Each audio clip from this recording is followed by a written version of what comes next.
Ben, merci beaucoup. Alors, oui, merci Emmanuel pour cette introduction. Avant de commencer, en fait, si je pouvais un petit peu voir dans quel univers vous êtes, vous êtes encore étudiants, certains, j'imagine.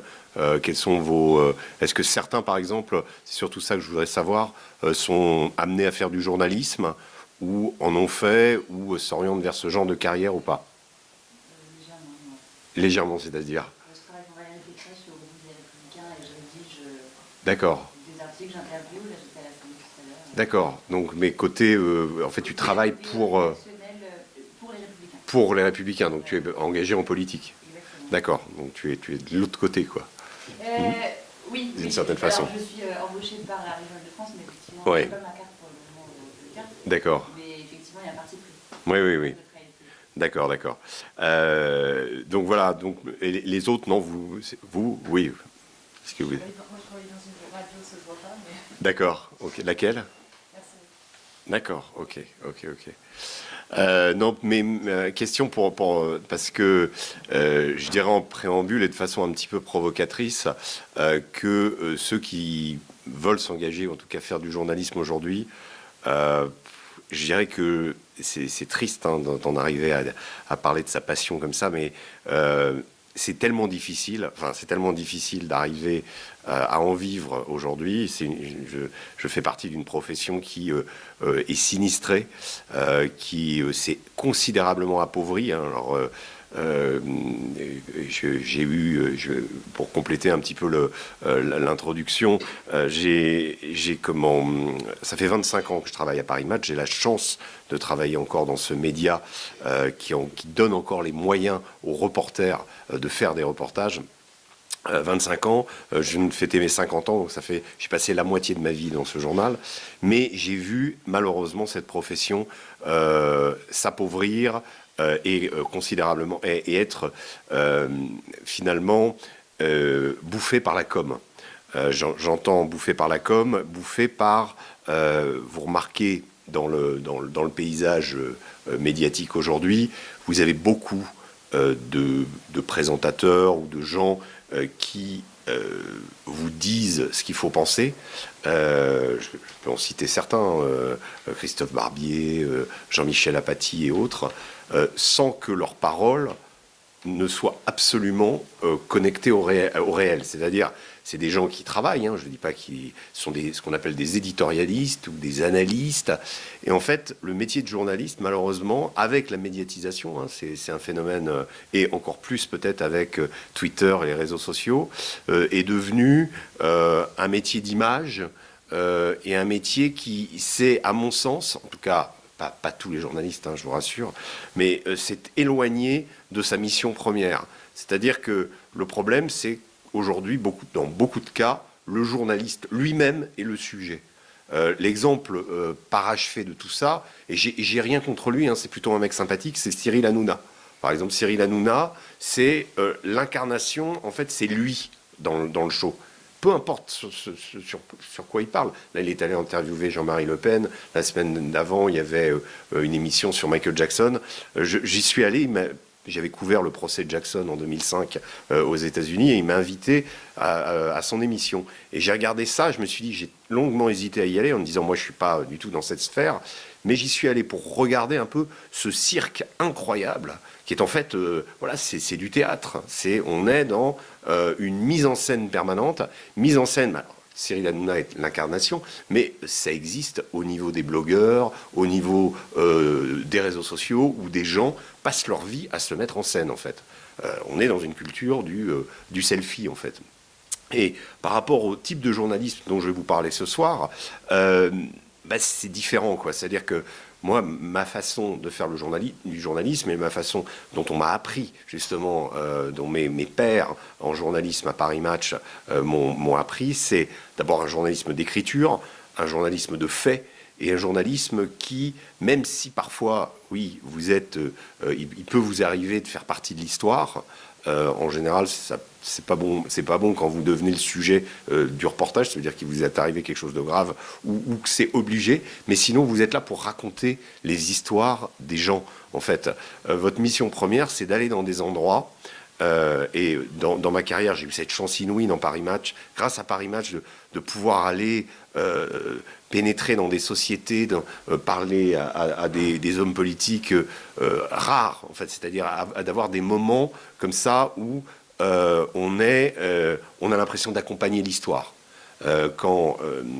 Ce soir j'avais proposé mais bon, on n'avait pas les moyens techniques, mais de vous montrer un extrait de mon prochain documentaire là qui sort sur la bataille de Mossoul.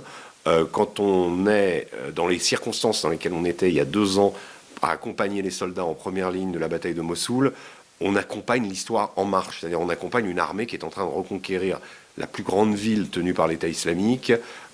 C'est extrêmement grisant d'un point de vue émotionnel, mais c'est surtout d'un point de vue intellectuel l'idée d'accompagner l'histoire qui s'écrit. Voilà. Et cette mission-là, elle se fait en racontant les acteurs.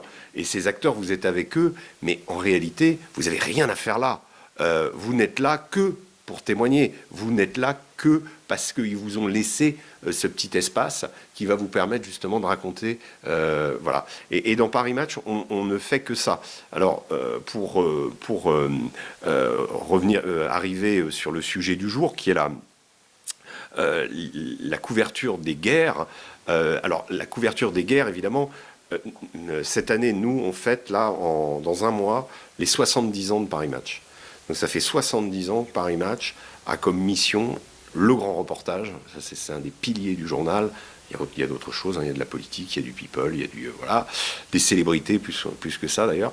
Il y a des sujets légers, il y a des sujets très lourds. Donc c'est un journal qui alterne le joyeux et le grave. C'est un journal dont la définition, en fait, moi je trouve que la meilleure définition de ce journal, elle a été donnée par notre directeur historique qui s'appelait Roger Théron, il disait Paris Match structure le chaos. C'est-à-dire la semaine qui passe prodigue une infinie quantité d'informations, de sujets, etc.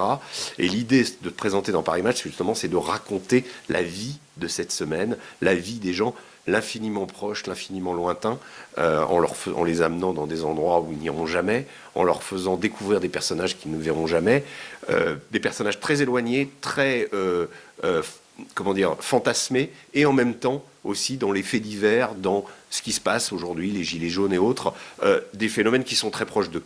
C'est-à-dire c'est à la fois l'infiniment lointain et l'infiniment proche. Donc ça, c'est cette façon-là de faire du journalisme, c'est rapporter, c'est reporter littéralement ce qu'on a vu, ce qu'on a ressenti, l'écrire,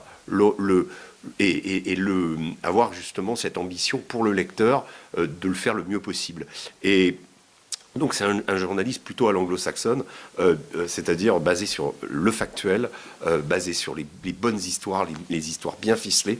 Et ça, on fait ça depuis 70 ans. C'est peut-être une des raisons pour laquelle, malgré la crise de la presse aujourd'hui, Paris Match reste un des médias forts, avec encore une puissance au niveau de son lectorat, même si tout ça, évidemment, avec les changements des habitudes de consommation, bon voilà, on a maintenant des applis Snapchat et autres, on est présent sur des médias très particuliers et très jeunes, hein. Quand on a 600 000 visiteurs sur notre appli Snapchat tous les jours, c'est une population entre 13 et 24 ans.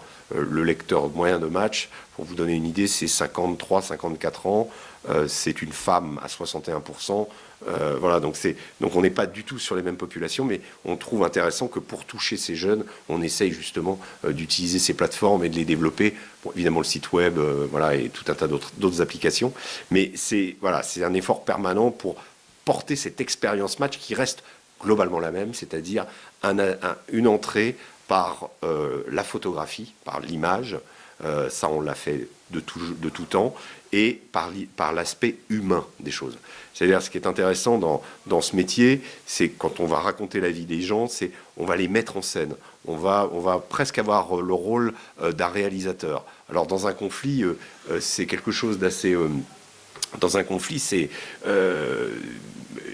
difficile à la fois, puisque évidemment il y a des risques, mais ce qui est extraordinaire dans la guerre, je vais vous dire, il y a une chose qui est formidable dans la guerre, c'est que vous rencontrez des gens extraordinaires. Dans des endroits les plus sombres et les plus reculés, vous avez toujours ces espèces d'éclats d'âme comme ça qui se révèlent. Parce que la guerre n'a qu'un seul intérêt, c'est qu'elle vous révèle, et elle révèle aux personnages qui la vivent, leur nature sans filtre. C'est-à-dire que on a vu dans des guerres des types qui étaient désignés comme étant absolument héroïques, etc., qui devaient naturellement, et qui se sont comportés comme des lâches, et puis des gens qui étaient rien du tout et qui sont devenus des héros. Donc la vraie nature apparaît sans filtre et les rencontres sont incroyables. Elles durent pas longtemps, mais elles sont souvent éblouissantes. Voilà. Alors donc, pendant ces 70 ans d'existence de Paris Match a couvert à peu près tous les conflits de la planète, les conflits importants. Donc ça a été au début, donc 1949, 1950, ça a été la guerre de Corée. Guerre de Corée très peu médiatisée. Donc je vais y revenir pour vous expliquer dans un premier chapitre, on dira, quel type de guerre, pourquoi la guerre a changé. La guerre de Corée est un bon exemple parce que la guerre de Corée, moi, j'avais rencontré un vétéran du Vietnam qui avait fait la guerre de Corée et il m'avait dit, un Marines, il m'avait dit, vous savez, en Corée, il y avait un front. Donc on partait à la guerre, il y avait un front. Au Vietnam, il n'y avait plus de front. Voilà. Et donc le Vietnam introduit dans les guerres un changement. Bonsoir. Introduit dans les guerres un changement considérable, c'est-à-dire que on est dans ce qu'on appelle la guerre asymétrique. Je ne sais pas si certains d'entre vous sont familiers avec cette notion.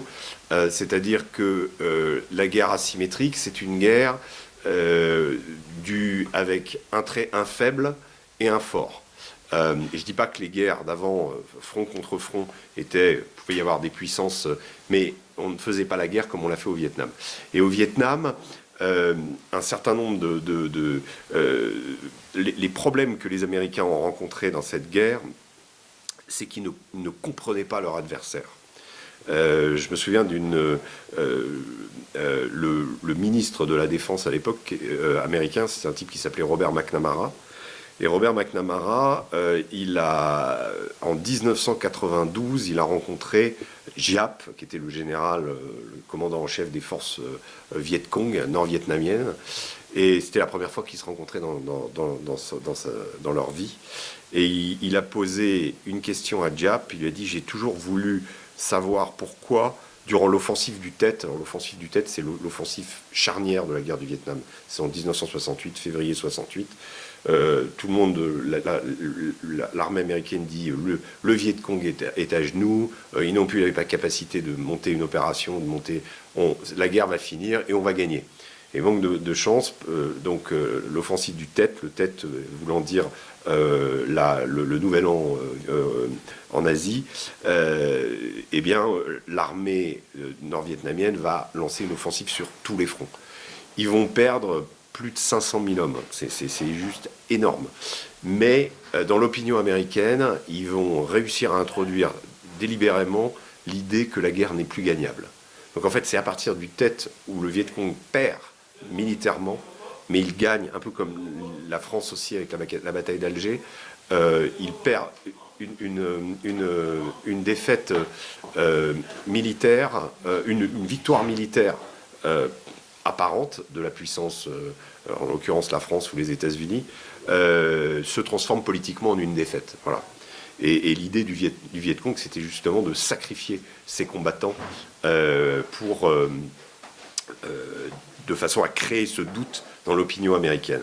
Alors ce qui est intéressant avec le Vietnam, et je vais venir justement à l'idée de la couverture de cette guerre, dans le photojournalisme, qui est notre activité, pour les reporters comme pour les photographes, le Vietnam est considéré comme l'âge d'or du photojournalisme. Pourquoi il est considéré comme l'âge d'or ? Parce que on a pu envoyer au Vietnam des photographes, des reporters, quasiment, alors avec les unités, qui vivaient avec les unités, qui partageaient leur vie, etc., quasiment sans contrôle, et il y avait des accès permanents.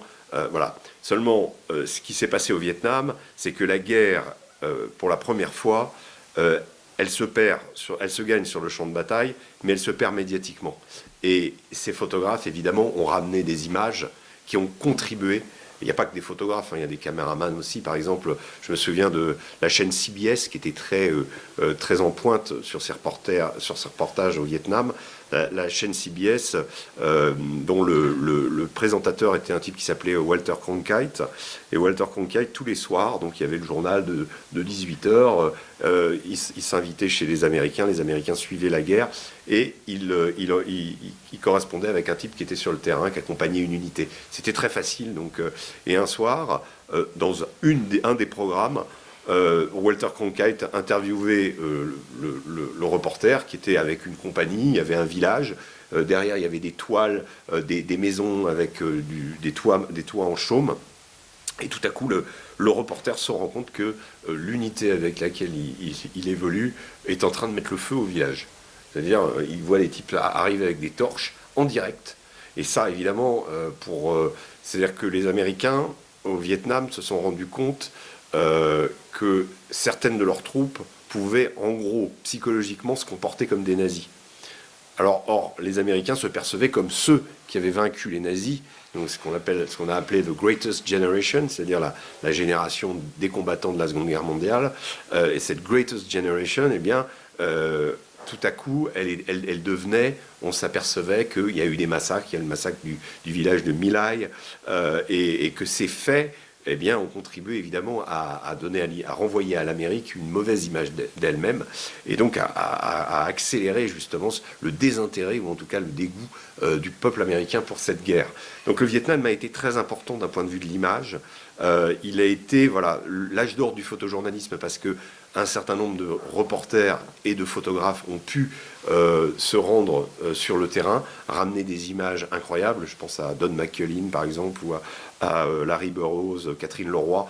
Moi, j'ai eu la chance, justement, de refaire un sujet avec Catherine Leroy. Catherine Leroy, c'est une des premières femmes photojournalistes qui est partie, elle avait 18 ans, accompagner les troupes américaines au Vietnam. Donc elle a ramené, elle était elle a eu une carrière très marquée par cette période, puisqu'elle a été blessée. Puis elle a pris 32 éclats d'obus dans le corps, ou un truc comme ça à un moment. Elle a été laissée pour morte. Enfin bon, c'est une grosse miraculée de ces expériences. Mais Catherine Leroy, voilà, ça fait partie des gens pour lesquels le Vietnam a été une sorte de révélateur. Ce qui est très intéressant, ce qu'il faut noter aussi, c'est que chaque guerre ouvre à une génération, enfin beaucoup, hein, pas les petits conflits, mais les gros conflits, ouvrent à une génération de photographes. Donc il y a effectivement la guerre de Corée, très peu d'images, censure militaire, de la même façon que la Seconde Guerre mondiale. Hein. La Seconde Guerre mondiale, on retient les images de Robert Capa, mais celle de la libération du D-Day, où on voit ce soldat qui est dans l'eau, et quelques images, mais on connaît le nom de Robert Capa, mais voilà, il y a pas, les photographes n'ont pas d'identité. Au Vietnam, ça devient des stars. Larry Burroughs, c'est la star de Life Magazine. C'est des gens qui, Henri Huette, qui est un photographe français, c'est la star de la Société de Presse. Donc tous ces gens-là ont une personnalité qui rejaillit avec leurs photos. Et donc, comme je vous le disais, donc, le Vietnam, génération Vietnam, c'est une génération de photographes. Ensuite, il y a celle du Liban, quand il va y avoir la guerre civile au Liban dans les années 80, donc juste après. Ensuite, il va y avoir les Balkans aussi.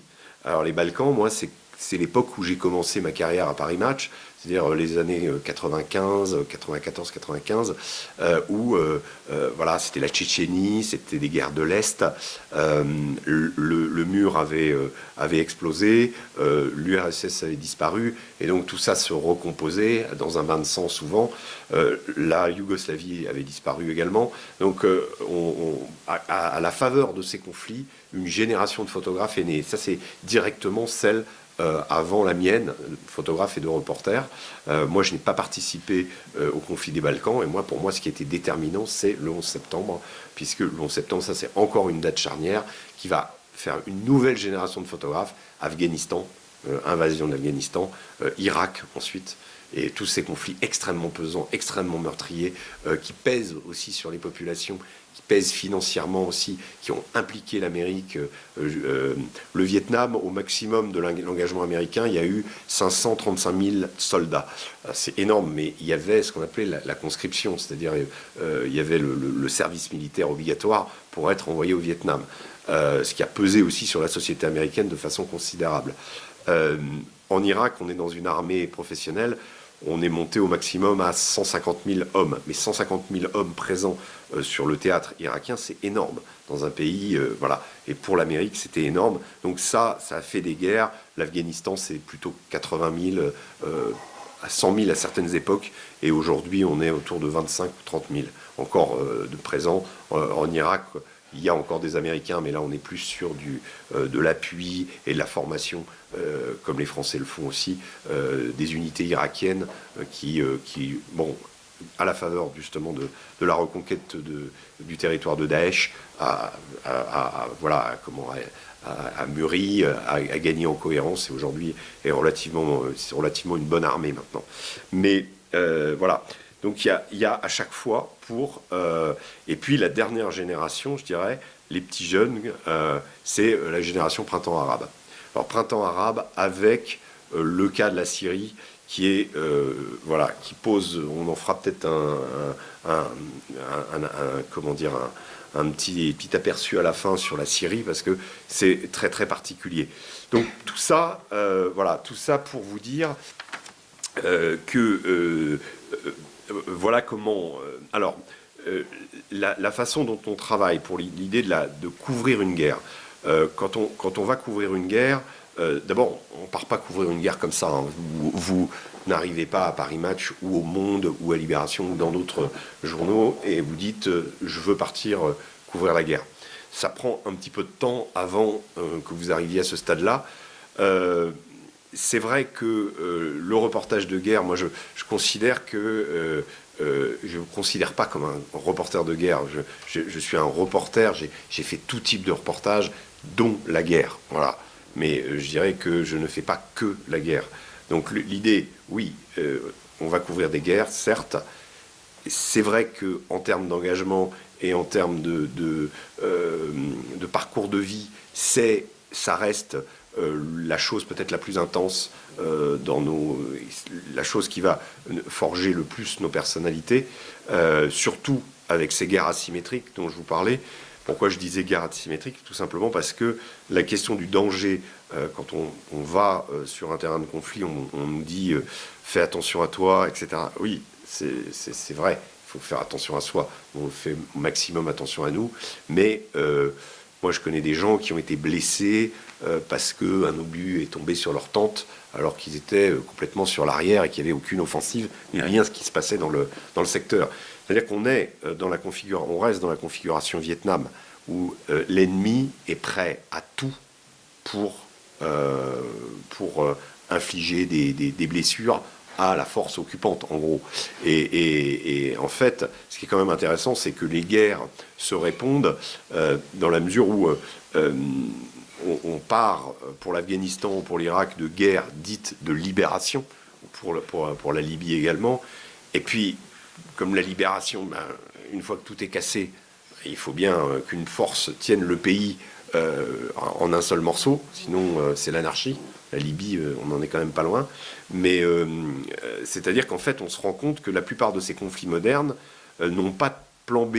C'est-à-dire il y a une offensive et on croit, et l'emballage médiatique à chaque fois est le même. Hein, vous remarquerez que ce soit pour l'Irak, la Libye, la Syrie, c'est on va abattre le dictateur et, comme par enchantement, la démocratie va naître parce que le peuple aspire comme nous. En fait, c'est une vision très colonialiste, entre guillemets, on peut l'appeler, mais c'est une vision très occidentale qu'on a de ces réalités-là, considère que chaque être humain a sa liberté et qu'elle ne demande qu'à éclore. Vous prenez un chiite en Irak qui fait partie d'une tribu.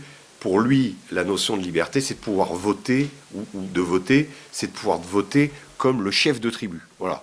Pour lui, c'est-à-dire pouvoir respecter l'ancien, la parole de l'ancien. C'est pas du tout une vision individualiste, c'est comment être intégré dans le groupe et faire parce que le groupe, c'est la référence. Voilà.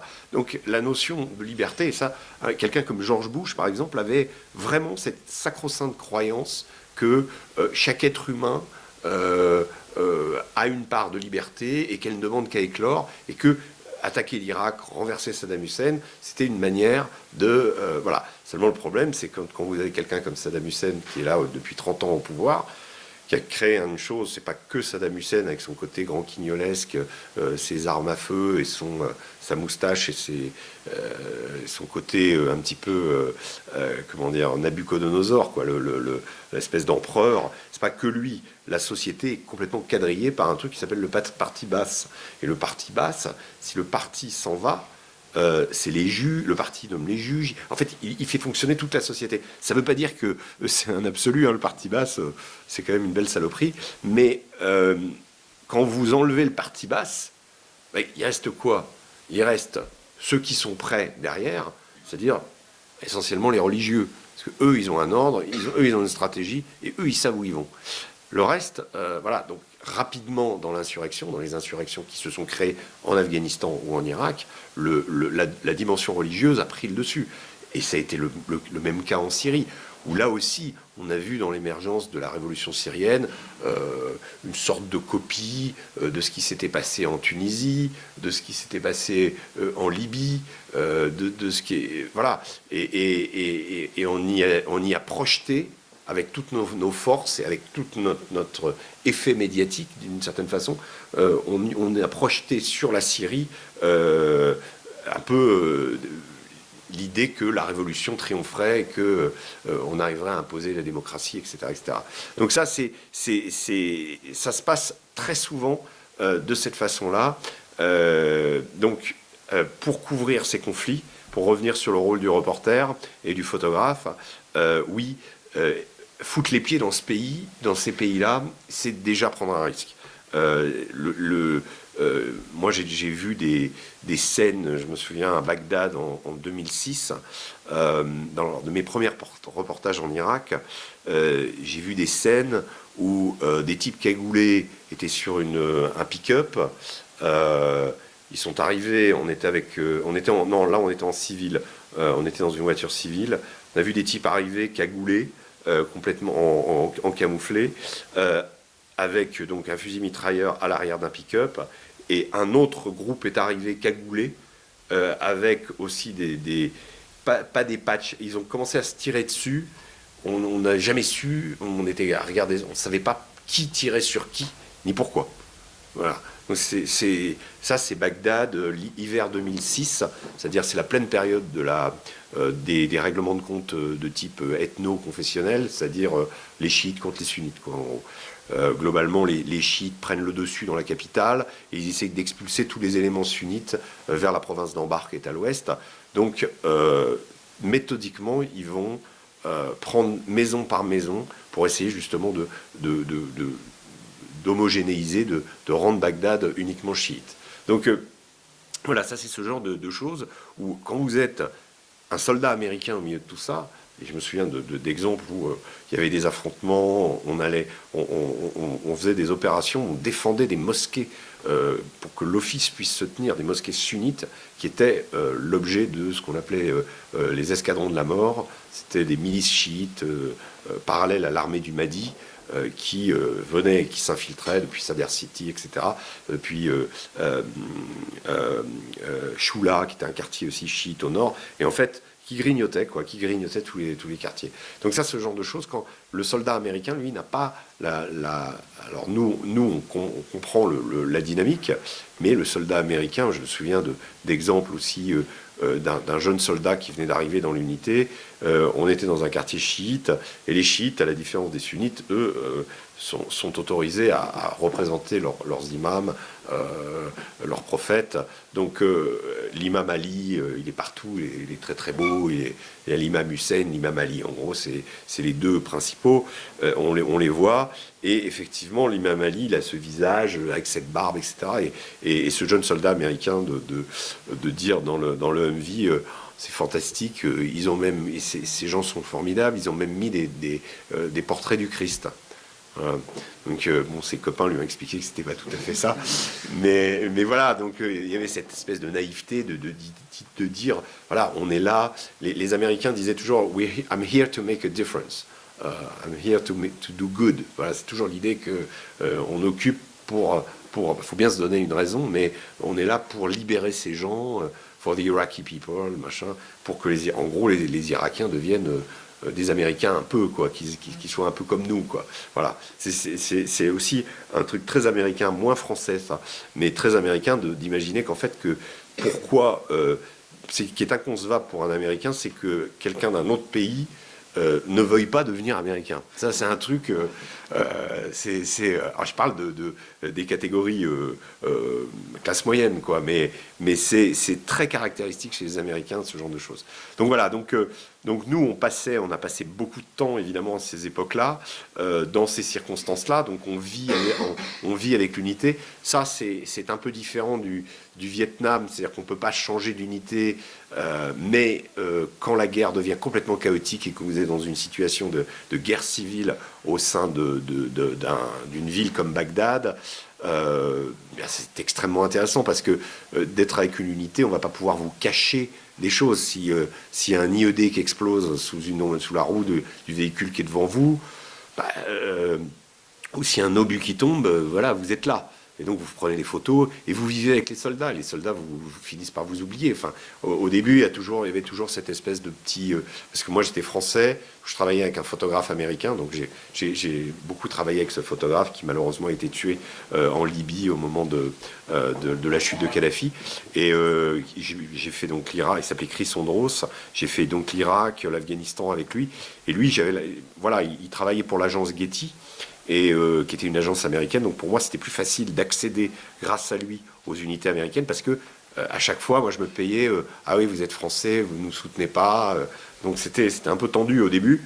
Mais les Américains ont aussi des avantages, c'est qu'ils vous donnent toujours le bénéfice du doute. Donc si vous êtes sympa, si vous savez vous intégrer et qu'ils voient que vous êtes... Bon, moi, souvent, je leur disais, écoutez, oui, la France n'est pas avec vous, mais... Et le mec dit, oh, so you're gonna talk trash about us. Je dis, non, pourquoi je raconterais des... Si je voulais dire des saloperies sur vous, je resterais chez moi et je les dirais de chez moi.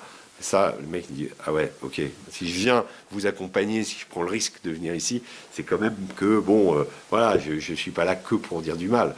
Donc voilà, donc ça c'est comme ça que je m'intégrais. Mais voilà, je travaillais donc avec ce photographe. On travaille, quand on couvre ces guerres, en binôme. C'est-à-dire, on se connaît super bien, on choisit son binôme. Donc, moi, j'en ai eu plusieurs hein, dans ma carrière.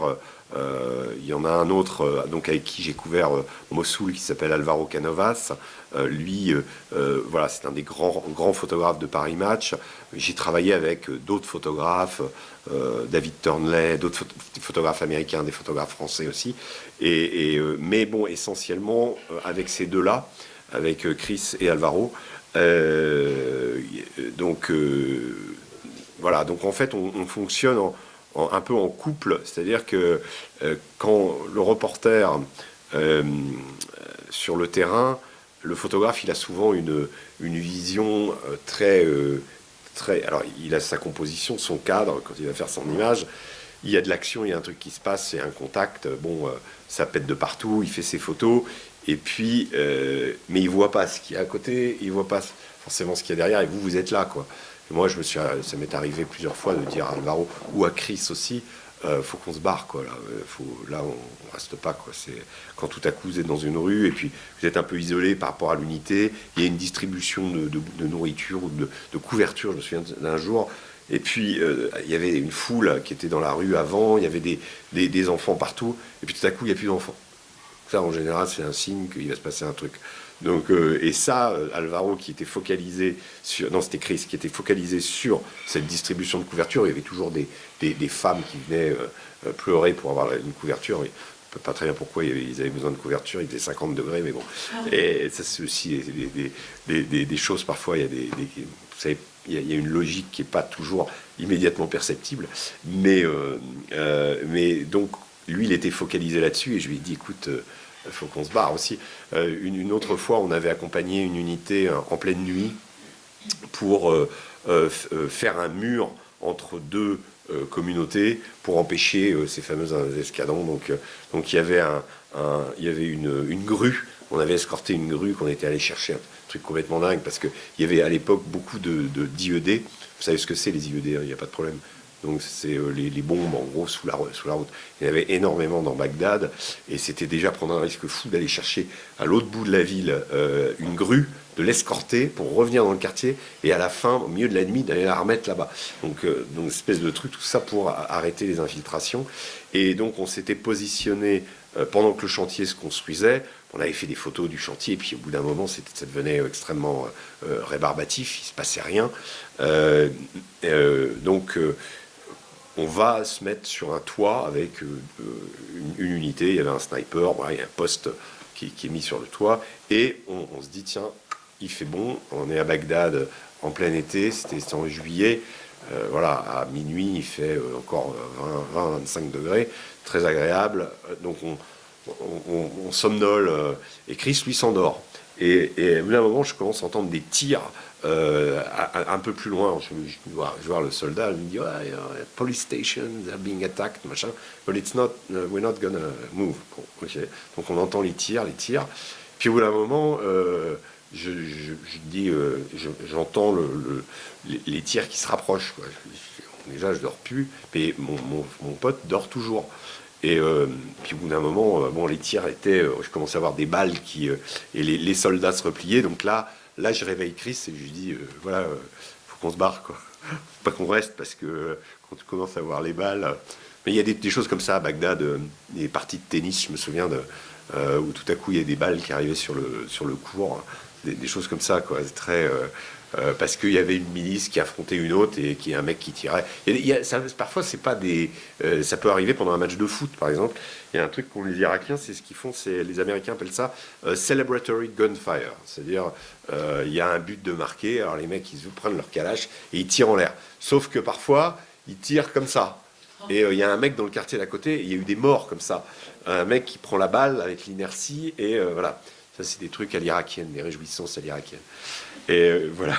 Donc bon, on couvre en gros. Alors, donc parfois, on passe plusieurs semaines dans ces circonstances-là, sans se laver, avec des conditions de nourriture très problématiques, des cas de on peut être malade, voilà. Donc ça peut être très compliqué. Ça peut être donc bien choisir le binôme en sachant que quand on part comme ça, c'est quand vous allez en Irak parfois on me demande qu'est-ce que ça vous fait. Je dis moi j'ai l'impression d'aller sur une autre planète. C'est-à-dire, j'ai l'impression de changer de planète. C'est tellement indescriptible ce qui peut arriver dans ces pays et ce que vous y vivez, les quelques petites choses complètement absurdes dont je vous ai parlé, mais ça prend parfois des dimensions voilà. Et donc vous êtes dans un monde où les règles ne sont plus les mêmes, où la temporalité n'est plus la même. Quand vous êtes avec des militaires, vous avez le temps militaire. Le temps militaire, c'est quelque chose de particulier. Et quand vous avez le temps arabe plus le temps militaire, ça donne des choses parfois très compliquées, où vous attendez 2 jours et vous ne savez pas pourquoi, il n'y a rien qui... visiblement, il devait se passer quelque chose et puis il ne se passe plus rien. Et puis là, en 10 minutes, tout à coup, c'est le chaos et vous avez vos images et vous avez un reportage de dingue. Voilà. Ou alors, je me souviens d'une fois où le chef de l'unité me disait on va aller, we're just gonna go down the road, there's a electric plug that needs to be fixed.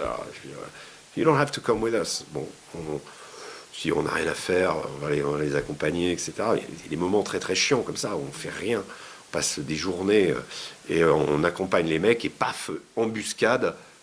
Juste au moment du poteau électrique, il y a un blessé, voilà quoi. Et ça, évidemment, ça fait des images. Donc voilà, c'était une petite embuscade, mais on a eu des images comme ça. Et parce qu'évidemment, bon, l'idée c'est de dire, on va ramener des images d'action. Enfin, en général, on n'y va pas pour. Donc, s'il se passe rien.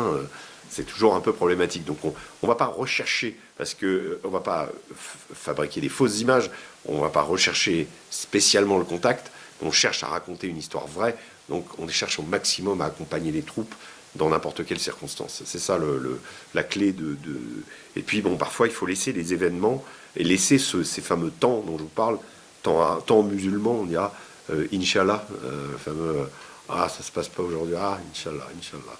Voilà. Et le temps militaire, alors par contre le temps c'est Zoulou 0, tu sais même pas quelle heure il est parce que tu sais, ah oui Zoulou c'est le temps, voilà. Donc tu mets du temps à t'adapter, tu as déjà le décalage horaire et tu as en plus un temps militaire, donc avec des impératifs dans chaque... voilà.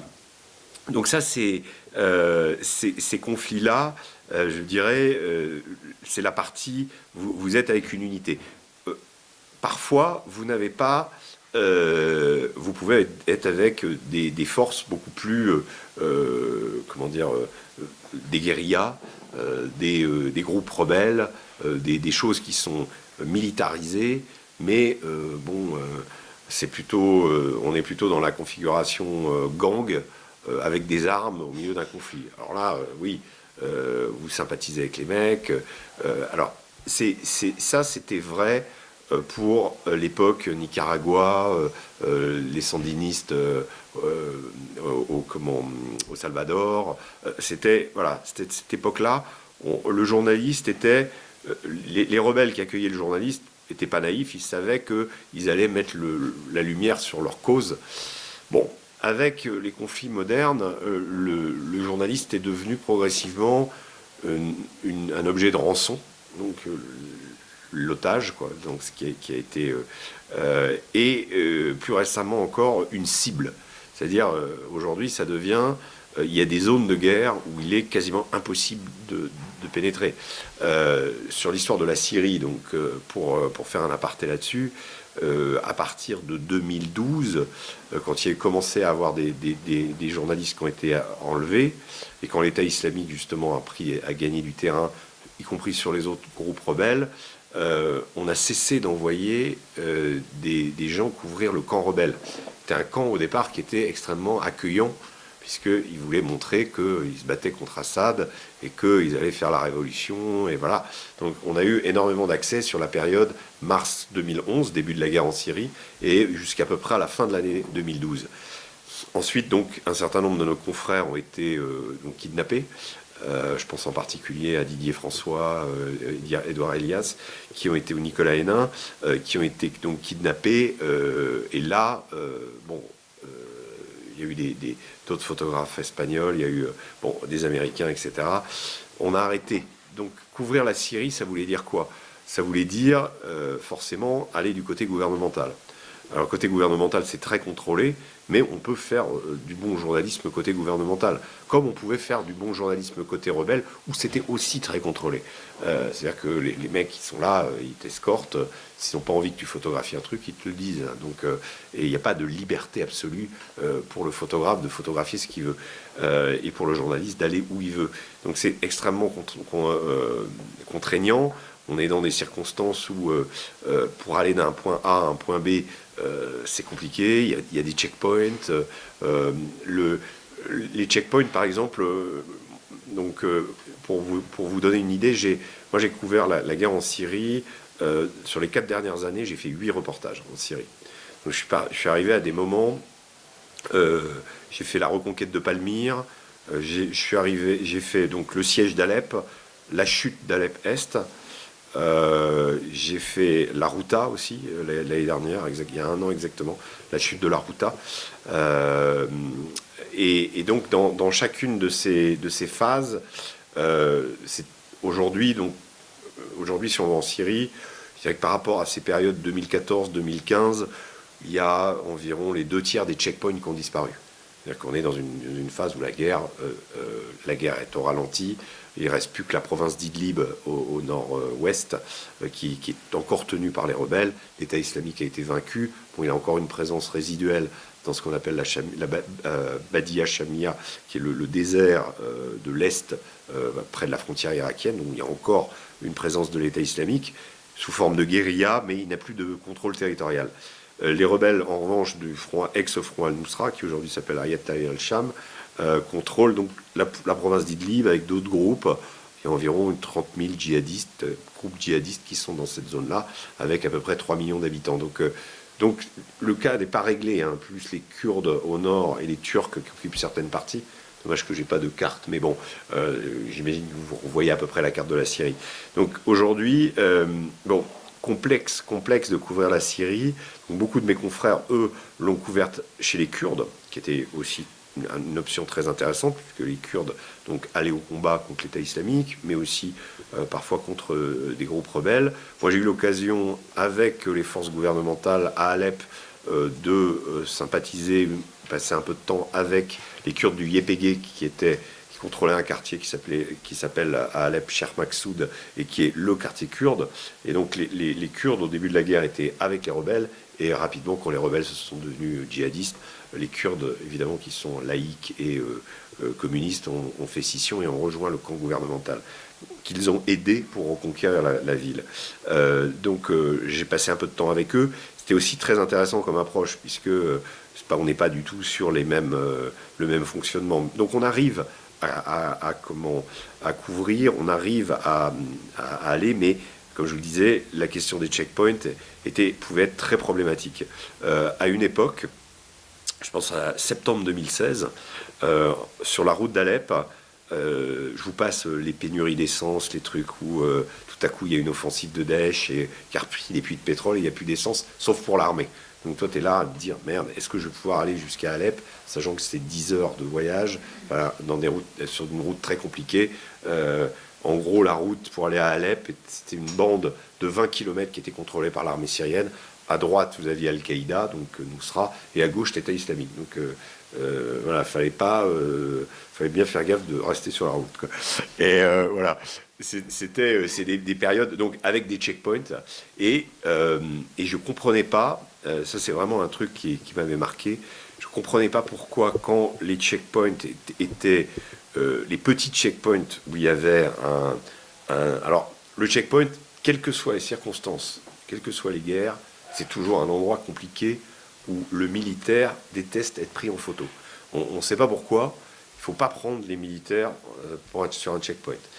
Le rapport du militaire et de la photo est très intéressant parce que à d'autres moments, à d'autres circonstances, le militaire est très content qu'on le prenne en photo.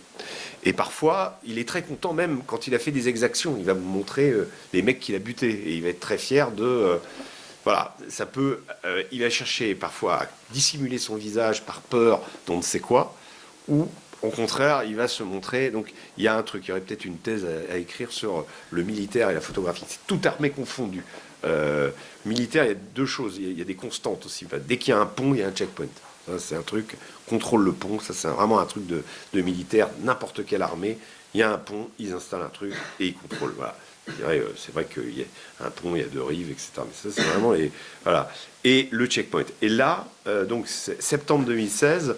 On est donc en route vers Alep et il y a donc 2 fois de suite, on tombe sur des checkpoints qui sont des petits checkpoints où le type c'est pas des officiers qui contrôlent, c'est des sous-off.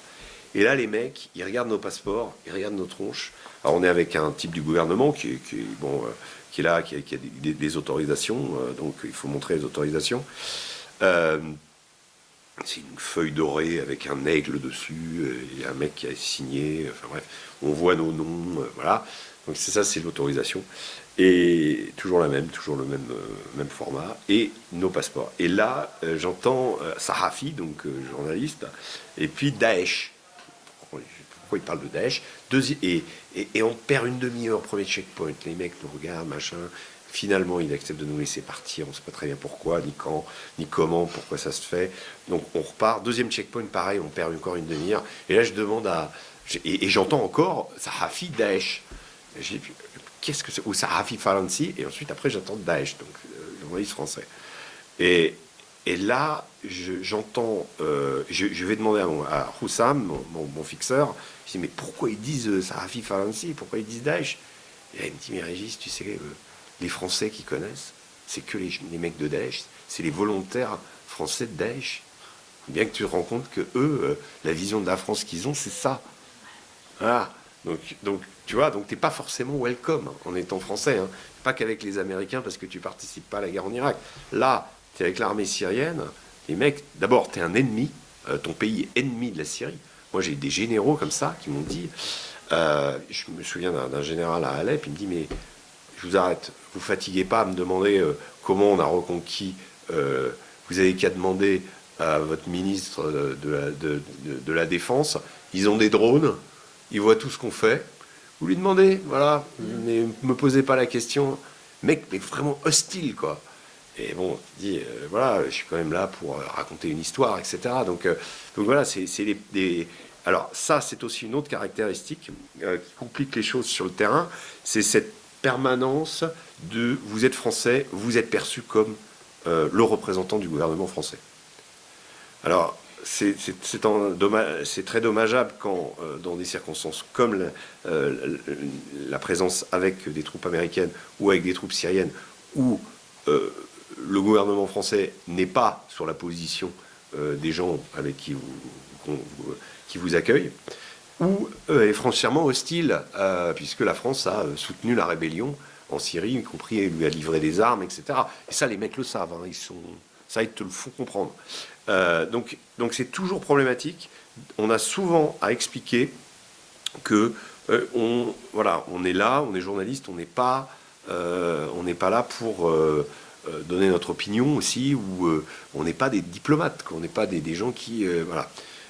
C'est souvent et dites à François Hollande. Oui, mais je ne vous le connais pas, j'ai pas son portable, j'ai jamais vu, enfin j'ai jamais rencontré. C'est vrai, en plus, j'ai jamais rencontré Hollande. Et voilà, il est peut-être sympathique, mais moi, je peux pas lui dire, quoi. Et le mec, voilà, dites à François Hollande. J'ai eu ça très souvent. Ou dites à Jacques Chirac, ou voilà. Alors, ce qui était marrant avec en Irak, en revanche, c'est que Jacques Chirac, ayant refusé de faire la guerre avec les Américains, était extrêmement populaire auprès des gamins qu'on croisait. Alors, il y avait deux personnages fantastiques en Irak, c'était Zidane et Chirac. Voilà. Zidane, moi, m'a sauvé d'une situation très compliquée. J'aurai peut-être un jour l'occasion de lui dire. Je l'ai jamais rencontré non plus. Mais j'avais fait... Parfois, on commet des erreurs. C'était très compliqué. Le gouvernement irakien avait décidé... À un moment, c'était simple d'avoir des visas pour aller en Irak.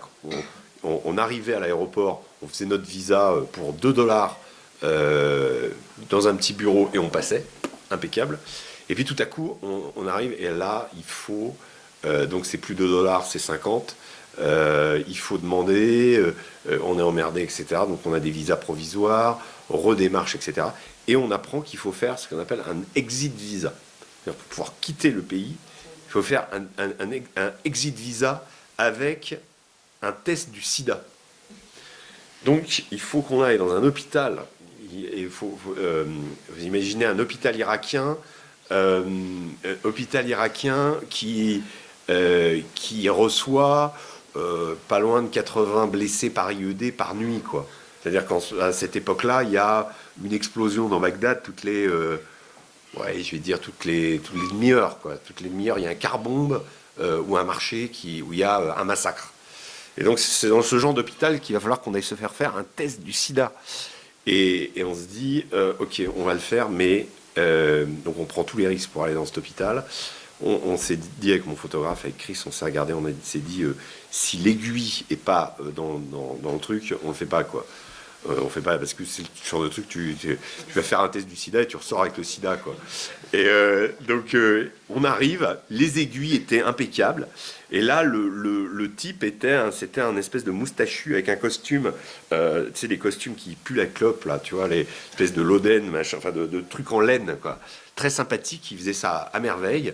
Donc il nous a fait le test. Et bon, voilà, après on a fait le test, on a eu notre exit visa. Vous imaginez la complication de ce genre de choses. Et tout à coup, vous vous retrouvez. Et alors voilà, donc il me manque encore un tampon pour faire valider le visa, le truc. Et il faut que j'aille à ce qu'on appelle le MOI, c'est le Ministry of Interior, qui est censé être le ministère de l'Intérieur, mais on arrive, il y a des portraits d'un personnage sympathique qui s'appelle Moqtada al-Sadr, qui est un des chefs chiites extrémistes, qui est même pas dans le gouvernement, mais on ne sait pas pourquoi on est au ministère des Affaires étrangères, pas des Affaires étrangères, ministère de l'Intérieur, et il y a des portraits de Moqtada el-Sadr. Bon, déjà, ambiance, quoi, tu vois, les miliciens chiites, et en plus les mecs disent journaliste CIA. Voilà, ça c'est quand ils te voient, ils voient ton truc, CIA. Bon. Et donc, on arrive, on passe là des checkpoints de l'armée du Mahdi. Donc les mecs checkent nos trucs, regardent les machins. Bon, on rentre. Et on rentre et on se retrouve dans un bureau. C'est une pièce un peu comme ici d'ailleurs, avec des murs jaunes et un bureau comme ça, et un type en turbané avec ses enfants qui jouent à côté, et un type en turbané qui est le mec qui va. Et là, moi j'habite aux États-Unis à l'époque, je suis correspondant aux US, mais je vais en Irak pour couvrir la guerre, puisque c'est un deal que j'avais fait avec mon patron de l'époque. Je me suis dit, je ne peux pas continuer à couvrir la guerre, à vivre aux États-Unis, à raconter les États-Unis sans aller en Irak. C'est comme ça que j'ai commencé en fait, comme ça que je suis. Voilà. Et donc j'y vais, je vais passer tous les 6 mois, quasiment un mois en Irak pour engranger les sujets. Et là, donc j'ai un visa américain, un visa américain dans mon passeport français. Et là, le mec check, puis il voit le visa, et abriki, abriki. Tu vois, le truc commence et là, il y a une femme entièrement voilée, donc voilée mais avec le visage apparent, qui me dit dans un français impeccable, sans accent, elle me dit mais vous êtes complètement fou de venir ici, vous pouviez pas envoyer votre fixeur, c'est complètement dingue. Vous allez vraiment avoir des emmerdes. Enfin, elle me dit ça, mais j'ai dit, mais vous avez appris le français? Ah, mais j'ai étudié à l'université de Bagdad, etc., etc. Malheureusement, l'université est fermée, etc., etc. Il y a des espèces de moments hyper touchants comme ça, où une femme plutôt libérée, mais qui est obligée, enfin, on sent qu'elle est contrainte par la situation et l'espèce de régression considérable que ces sociétés connaissent, ont connu ces dernières années. Et donc, voilà, et le type est là, abriki, abriki, puis il me regarde, il me menace, etc. Je dis non, Faransi, Faransi, je lui monte le truc, et puis là, je sais pas pourquoi, je dis Zidane. Et j'ai dit Faransi, Zidane. Ah, Zidane. Et voilà. Et le mec, tout à coup, voilà, on a dit Zidane, Chirac, machin, on a commencé à être. Voilà. Mais c'est Zidane qui a tout à coup ouvert un large sourire à ce monsieur, qui n'était plus du tout menaçant après, qui adorait le football, parce que c'est ça aussi ce qu'on comprend pas, c'est que le football, c'est un truc, ils sont complètement malades de football. Alors ils n'ont pas des équipes dingues au niveau, mais par exemple quand l'Irak gagne, bat le Sultanat d'Oman ou un truc comme ça, c'est comme s'il gagnait la Coupe du Monde. La Syrie, c'est pareil, il y a eu un cas pendant la bataille de Deir ez-Zor, qui était en 2017, grosse bataille de Deir ez-Zor, l'armée syrienne a réussi à libérer, à faire la jonction avec Deir ez-Zor, qui était assiégée depuis 3 ans par l'État islamique.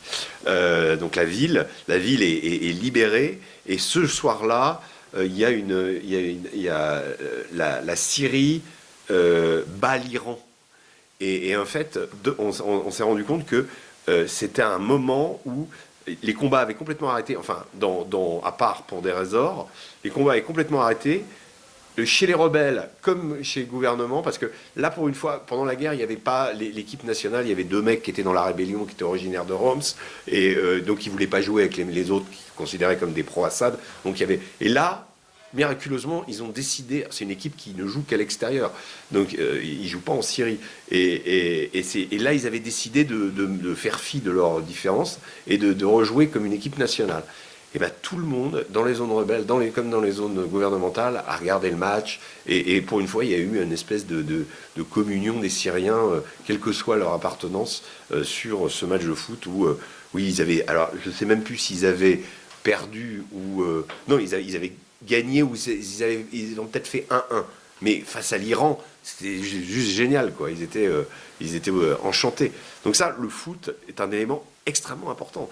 Je crois que c'est un des... Moi, plusieurs fois, je me souviens d'une autre fois, alors, on m'avait envoyé pour faire un sujet à Vukovar, donc en Croatie, pour les 10 ans de la guerre serbo-croate, voilà, que je n'ai pas couverte. Mais bon, on m'avait dit, voilà, va au SIEC, regardez, qu'est-ce qui... Bon, j'avais fait un sujet, j'avais une sorte d'enquête, j'avais raconté...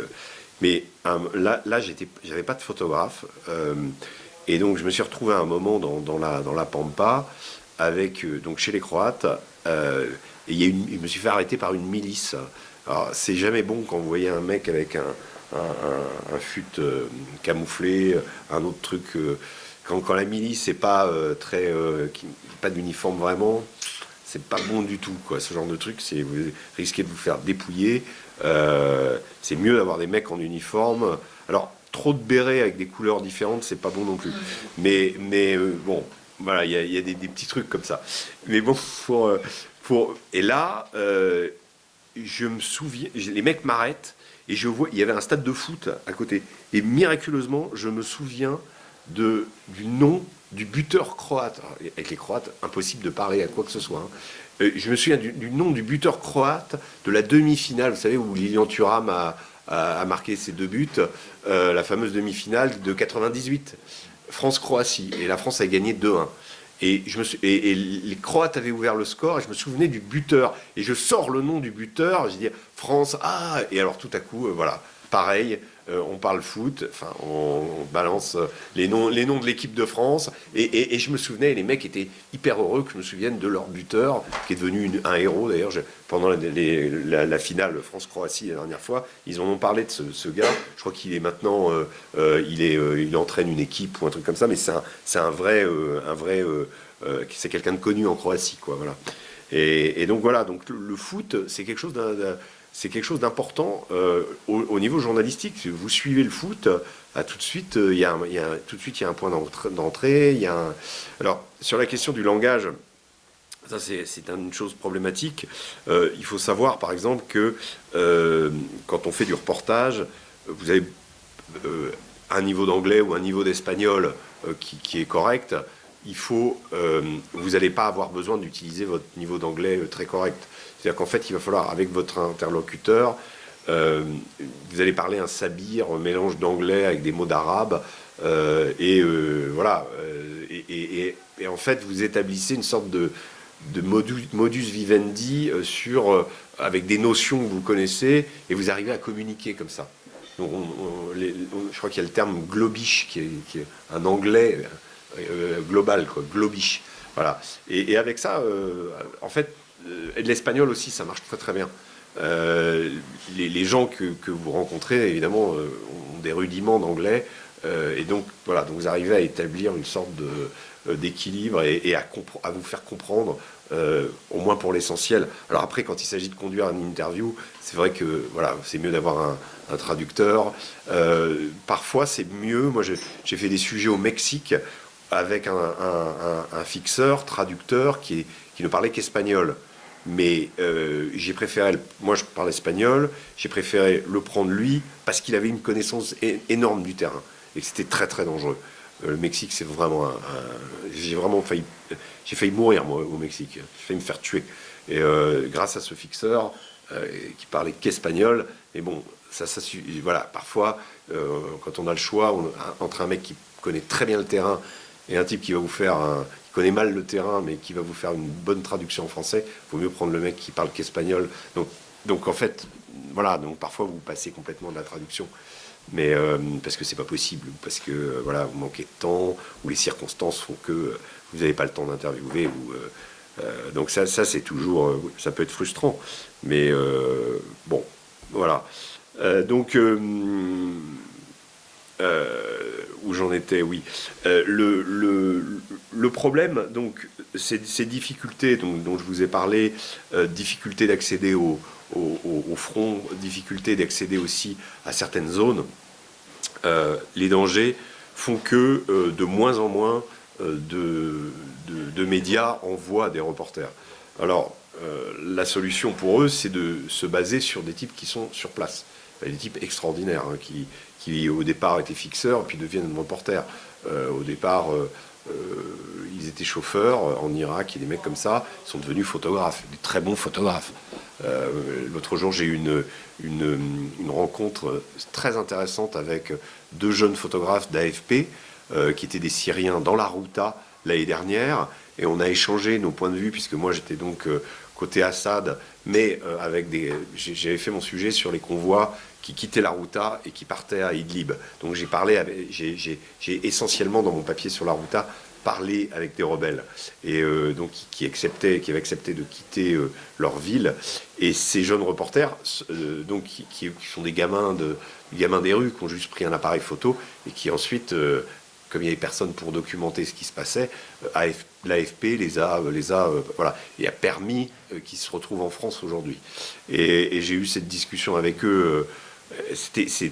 Voilà, donc c'était très intéressant parce que ça permet, moi ça m'a permis de voir, voilà, qu'est-ce qui se passait dans le camp d'en face, de s'apercevoir que les types qu'on fréquente, sur les soldats syriens ou les rebelles, souvent ils se ressemblent comme deux gouttes d'eau, à part le Prince Bachar al-Assad, certains types se baladent avec des bandeaux, etc. On dirait des djihadistes. Enfin, plus la guerre avance et plus elle se pourrit comme ça, plus elle devient pourrie, plus elle s'enlise, plus les combattants se ressemblent. C'est assez étonnant. Ils utilisent les mêmes...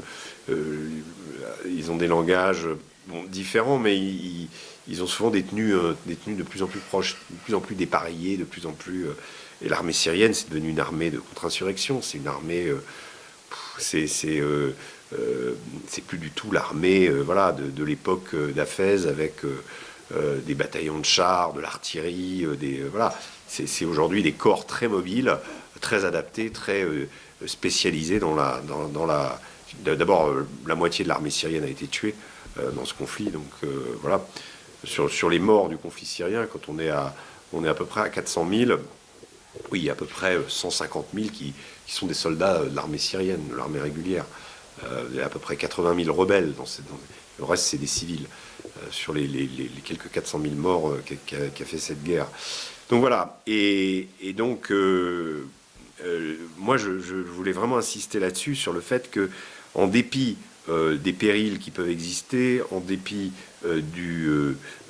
des difficultés à pénétrer sur les zones de terrain, quand on a l'opportunité d'y aller, il faut y aller.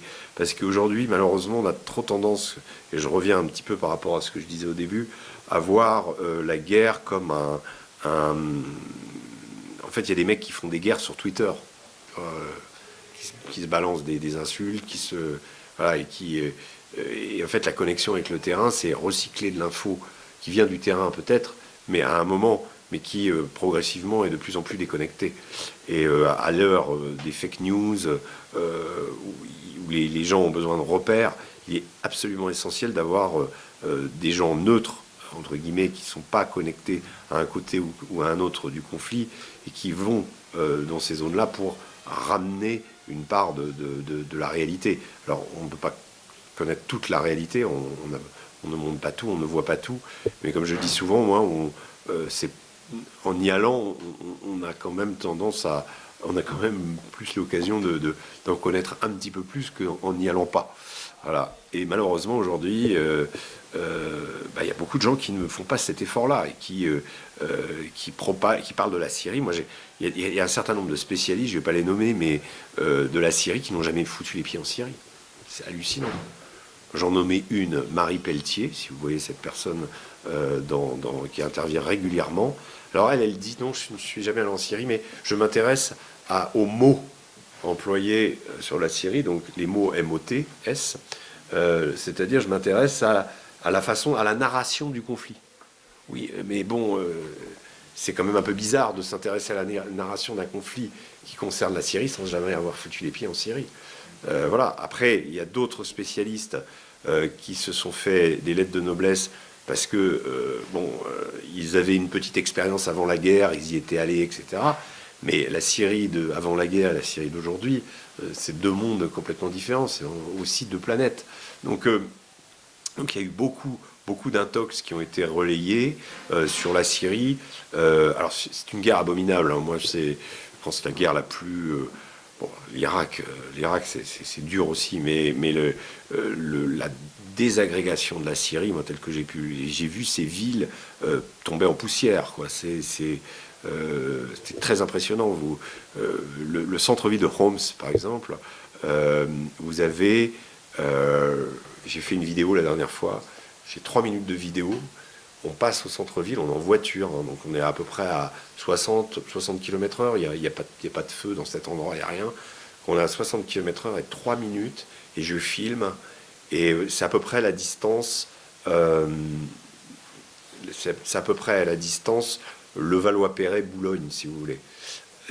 Et tout, mais tout est détruit. C'est-à-dire, vous regardez à droite, vous regardez à gauche, vous n'avez pas un immeuble sans qu'il y ait 10 cm sans un impact de balle. Le centre-ville de Homs, c'est très impressionnant parce que Alep aussi, hein, Alep, Deir ez-Zor, même la ville de Palmyre ou la Routa. La Routa, j'ai un ami tout à l'heure là qui était à Douma, qui m'a envoyé des photos de Douma en m'expliquant qu'il y a vraiment un problème économique. Les villes n'arrivent pas à se redresser. La situation est terrible en Syrie en ce moment. Il y a eu beaucoup de pénuries, notamment d'essence, d'électricité, d'eau, même d'approvisionnement en eau pendant l'hiver. L'hiver a été très dur. Bon, là, on arrive vers les beaux jours, donc tant mieux. Mais la situation, c'est la misère. Les Syriens aujourd'hui, le salaire moyen d'un Syrien, c'est 2 dollars par jour.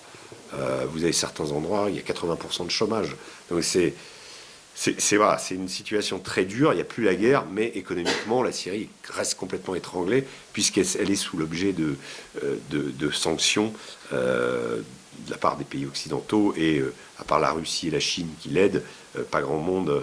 Alors les pays du Golfe vont revenir progressivement puisqu'il y a une forme de normalisation.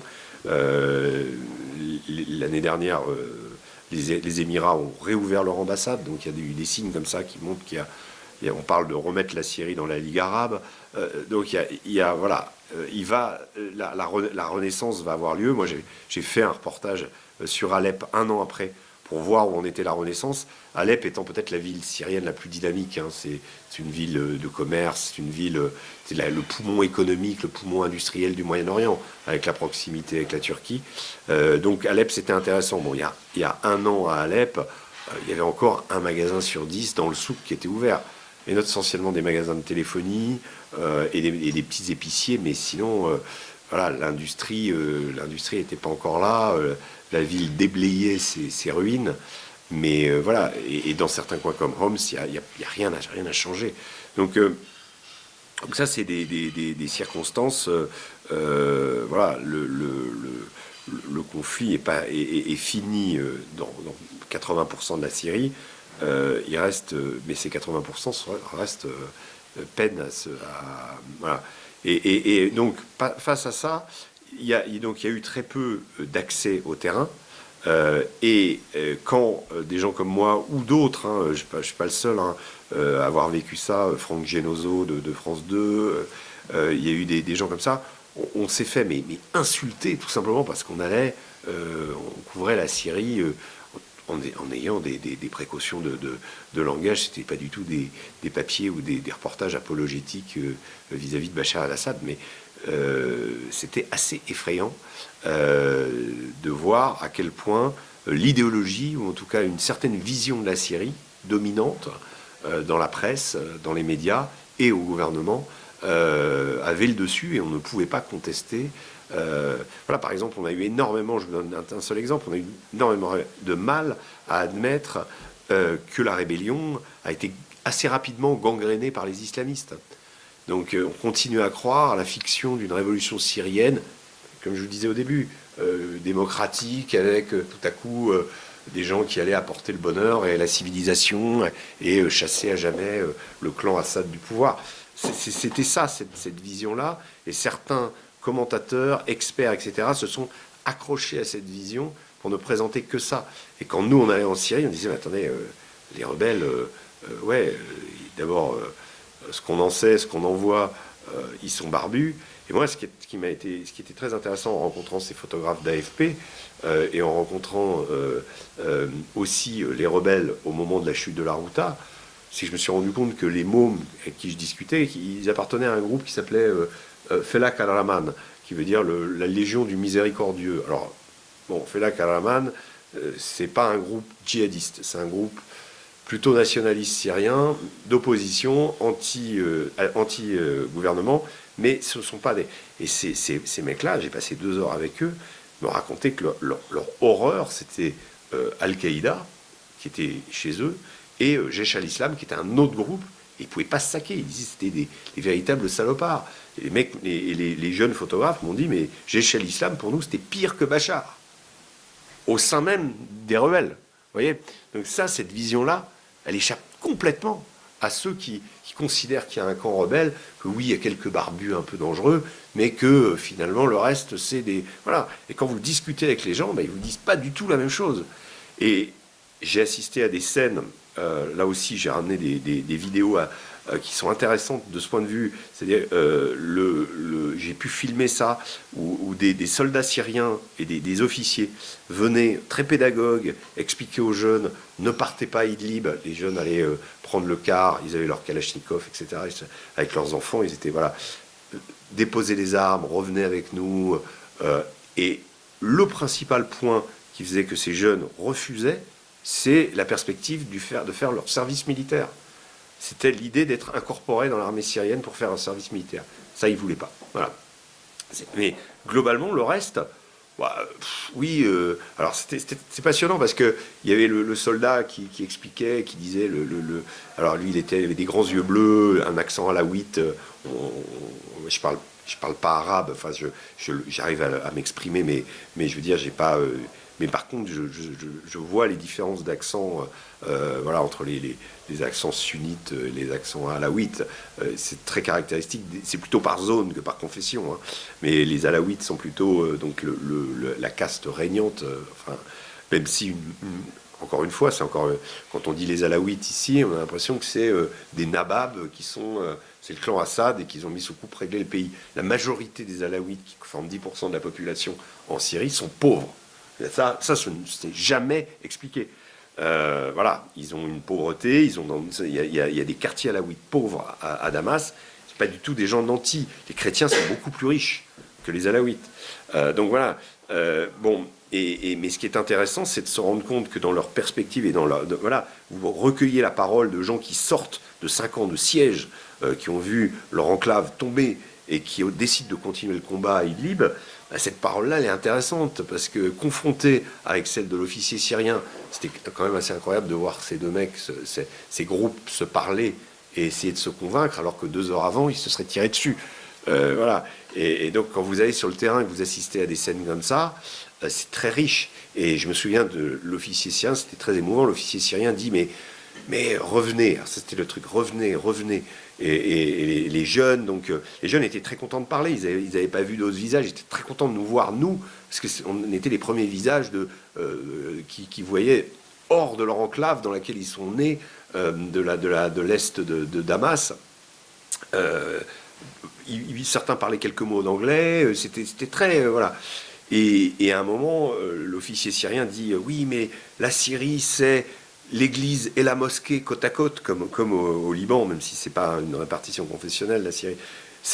Et là, il y a le petit jeune qui dit, monsieur, il n'y a plus ni mosquée, ni église. Voilà.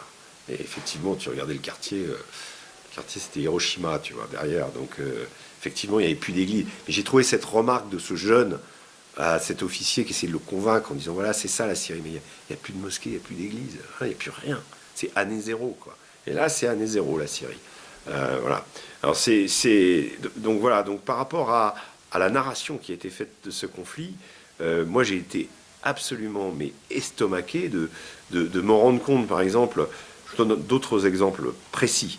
Je suis arrivé à Alep au moment de la chute de l'enclave. De la dernière enclave, il y avait 4 km² qui étaient tenus encore par les rebelles, dans lequel il y avait environ 20 à 30 000 personnes.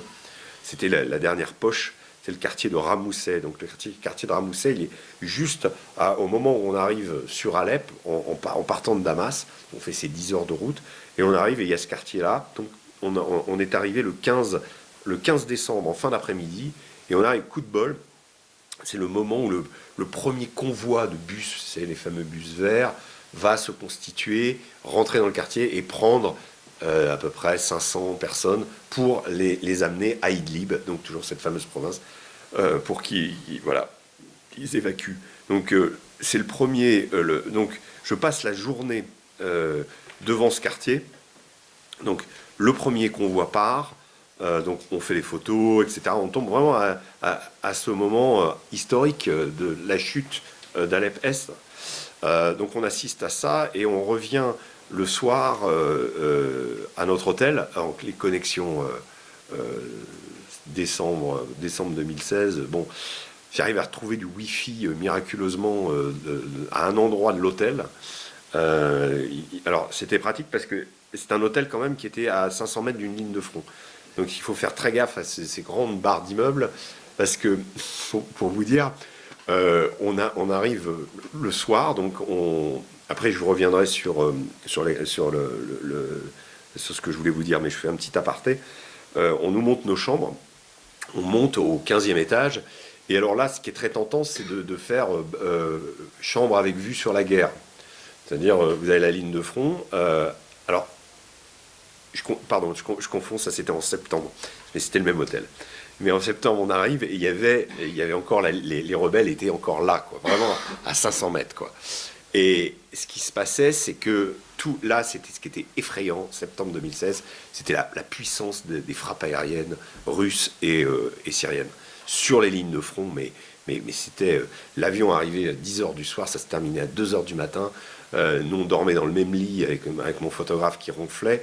Je me demandais ce qui était pire, c'était ces ronflements ou parce que lui dormait. Moi, j'arrivais pas à dormir. C'est le genre de truc, il y a des explosions à te faire. Littéralement, c'est difficile à décrire comme sentiment, te faire te dresser d'un coup, voilà, à côté de ton lit. Tu commences à somnoler, et puis un truc, mais bon, et ça arrivait jusqu'à 2h du mat. Et ce que faisaient les rebelles, dès que les Russes frappaient, ils balançaient chez nous ce qu'on appelle des canons de l'enfer, c'est-à-dire des missiles avec une bonbonne de gaz qui éventre pas mal d'immeubles et qui, évidemment, te touche et tombe dans la rue à côté de chez toi ou sur ton hôtel. Et cette nuit-là, bon, on a fini par s'endormir. Mon photographe, lui, il dormait. Mais moi, j'ai fini par somnoler. Et le matin, donc c'était un grand hôtel quand même, hein. Le matin, je vais pour prendre l'ascenseur et je remarque qu'il y a un drap qui bouche le couloir un peu plus loin. Alors, pour vous dire, nous, prudemment, on n'avait pas pris chambre avec vue sur la guerre, on avait pris de l'autre côté. Voilà. Donc, en se disant, si c'est un truc qui se passe, si on va aller faire des photos, on peut toujours aller. Il y avait une chambre vide là, donc à côté, donc on pouvait toujours y aller. Et là, je remarque ce drap qui est tendu, et je vais voir, et en fait, je me rends compte qu'il y a la moitié de l'étage qui a disparu pendant la nuit. Et on s'en est à peine rendu compte. On sait qu'il y a un truc qui a tapé sur l'hôtel, mais de s'apercevoir qu'il y a 3-4 chambres comme ça qui ont été pulvérisées. Voilà. Et après, tu dis, ah ouais, ok, bon, voilà. Donc, c'est ce type d'hôtel. Là, le Wi-Fi, je reviens sur le Wi-Fi. Je récupère du Wi-Fi à côté du comptoir. Et en fait, c'est très bien de se mettre là parce que là, le problème de cet hôtel aussi, c'est qu'il y a des immenses panneaux en verre. Et quand il y a les fameux mecs qui balancent des trucs, si tu es assis dans le fauteuil à côté, tu te prends tout le truc de verre, tu vois. Donc il vaut mieux toujours se mettre. Voilà, c'est des trucs. Bon, après, Et là, je récupère les infos. Évidemment, ça ne parle que d'Alep. Et je suis le seul journaliste français présent dans la ville. Donc je balance des tweets avec des photos en disant voilà, le début des... Et je regarde un communiqué du ministère des Affaires étrangères français qui dit Jean-Marc Ayrault a rencontré un mec de l'ONU, ils ont convenu une nouvelle fois de demander aux Russes d'arrêter ces frappes aériennes incessantes dont est toujours victime la ville. Et on rapporte d'ailleurs des cas où l'armée syrienne a commencé à mettre le feu à des maisons des rebelles. Et là, je me dis, attends, je suis arrivé aujourd'hui, j'ai passé l'après-midi dans le quartier, j'ai pas vu un avion dans le ciel. Là, je parle pas de septembre, hein, on est en décembre. Là. J'ai pas vu un avion dans le ciel. Et si l'armée syrienne avait mis le feu aux maisons, bah, les maisons que j'ai vues en face de moi, enfin donc du quartier où il y avait les rebelles, j'ai pas vu de maison en feu. Donc je me suis rendu compte que ça fait bizarre. Hein. Mon ministère des Affaires étrangères ne disait pas la vérité, quoi. Voilà. Alors je l'ai écrit. Je l'ai écrit après. J'ai même écrit dans mon bouquin sur Assad. Mais en prenant exactement l'heure du communiqué par rapport à l'heure où j'étais à Alep, le 15 décembre 2016. Voilà, donc j'ai dit, c'est extrêmement étrange de se rendre compte que, alors après, tout un tas d'exagérations qui ensuite ont été contredites, y compris par les rebelles, que les femmes syriennes préféraient se suicider plutôt que de se faire violer par l'armée de Bachar, enfin bref, qu'il y a eu des cas de viol, etc. Et les rebelles ont dit que c'était faux. Donc nous, certains journalistes français ont rapporté ces choses-là comme parole d'évangile. Et les rebelles ont fini par dire que c'était faux. Donc, vous voyez, c'est toujours, d'où l'impérieuse nécessité, quand vous le pouvez, d'accéder à ces zones et de pouvoir de raconter vraiment ce qui s'y passe, quoi. Parce que sinon, ben, voilà, c'est une intoxication générale. Chacun va reprendre l'info de l'autre, et puis il va y avoir l'effet mouton. Ce qui existe peu moins. Qui existe moins dans le journalisme à l'anglo-saxonne, où l'attitude d'un journaliste anglo-saxon, c'est de se singulariser par rapport à son concurrent. En France, ils ont fait ça, vite, faisons la même chose. Tu vois, donc ça c'est souvent. Alors nous à Match, on a souvent tendance à essayer de trouver le scoop, donc à pas faire comme les autres, et à se dire merde, ça a été fait, donc on va pas le faire, on va faire autre chose. Mais donc il y a un effet mouton, et puis ça devient des mensonges comme ça deviennent des vérités. Des vérités. Alors, tout ça pour dire, je minimise, et vous en êtes rendu compte avec la description des frappes aériennes russes, je minimise absolument pas le fait qu'un camp avait plus de moyens que l'autre, mais c'est des sièges. Le siège d'Alep a duré 4 ans et demi, quoi. C'est une horreur absolue. C'est une ville qui a été divisée en deux, et les lignes de front ont évolué au fur et à mesure du conflit. Donc, évidemment, autour des lignes de front, Alep, si vous voulez, pour vous donner un point de repère, c'est 190 km², c'est 2 fois Paris. Hein. C'est une ville énorme. 2 fois Paris. Mossoul, c'est aussi grand, pareil. Donc, voilà. Donc, quand Alep, aujourd'hui, on vous dit un tiers d'Alep est détruite, oui, un tiers de 198 km², c'est beaucoup. Hein. Et c'est beaucoup, mais ça correspond aux zones d'affrontement. C'est vraiment les quartiers les pires. Moi, j'ai visité une des nouvelles zones de front à l'ouest, qui est toujours active. Il y a un quartier qui est sur ce qu'on appelle les académies militaires. Là, c'est ce que j'ai vu de pire en destruction, c'est Verdun. C'est-à-dire que, quand je dis, on a plusieurs comparaisons avec mon photographe. Lui, il avait couvert Grozny avec les Tchétchènes. Donc, quand tu voyais le Soukhoï qui passait en razmotte avec les barres d'immeubles qui commencent à pleuvoir sur des collines complètement pelées, ça, c'est l'effet Grozny, quoi.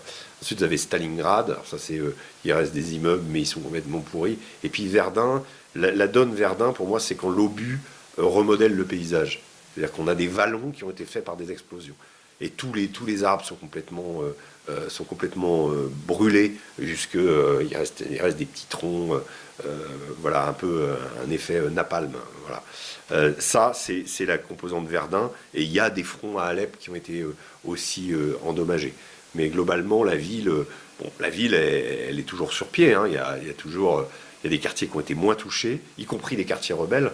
Quand on écoutait ce qui se passait, on avait l'impression que les quartiers rebelles étaient systématiquement rasés. C'est pas vrai. Donc, le plus grand quartier rebelle, Anano, a relativement été épargné.